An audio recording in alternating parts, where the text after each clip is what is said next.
Hello, class. Today we're going to read Fish is Fish by Leo Leone.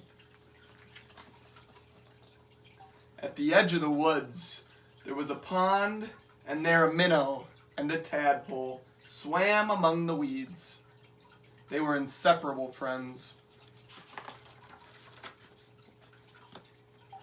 One morning, the tadpole discovered that during the night he had grown 2 little legs.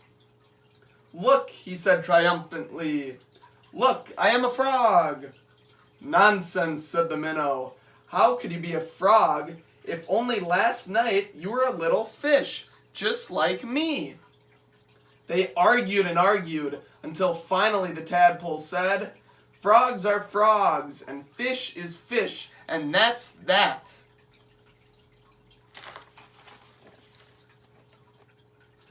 In the weeks that followed, the tadpole grew tiny front legs, and his tail got smaller and smaller. And then one fine day, a real frog now, he climbed out of the water and onto the grassy bank. The minnow, too, had grown and become a full-fledged fish. He often wondered where his 4-footed friend had gone, but days and weeks went by, and the frog did not return.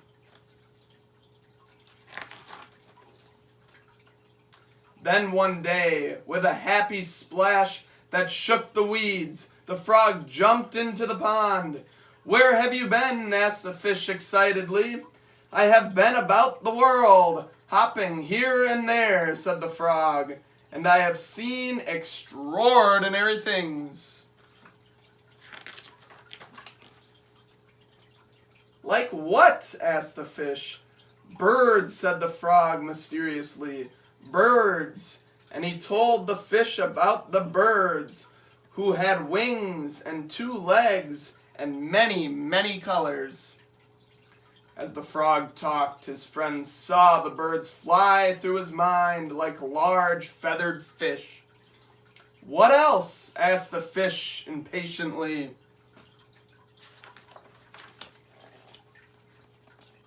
"Cows," said the frog. "Cows. They have 4 legs, horns, eat grass, and carry pink bags of milk."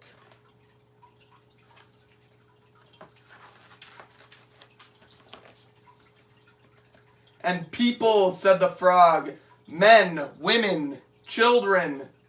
And he talked and talked until it was dark in the pond. But the picture in the fish's mind was full of lights and colors and marvelous things, and he couldn't sleep.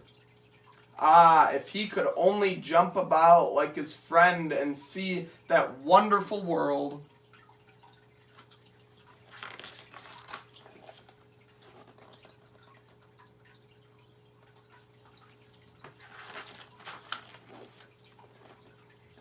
And so the days went by.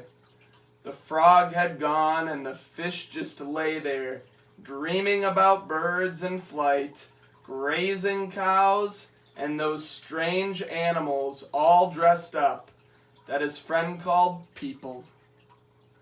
One day, he finally decided that come what may, he too must see them. And so, with a mighty whack of the tail, he jumped clear out of the water onto the bank.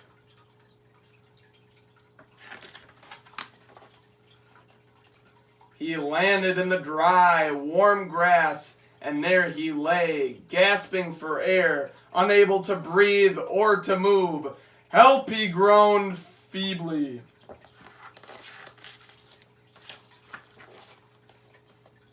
Luckily, the frog, who had been hunting butterflies nearby, saw him and with all his strength pushed him back into the pond.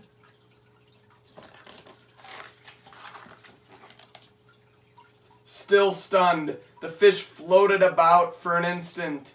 Then he breathed deeply, letting the clean, cool water run through his gills. Now he felt weightless again. With an ever so slight motion of the tail, he could move to and fro, up and down as before. The sun rays reached down within the weeds and gently shifted patches of luminous color. This world was surely the most beautiful of all worlds. He smiled at his friend the frog, who sat watching him from a lily leaf. "You were right," he said. "Fish is fish."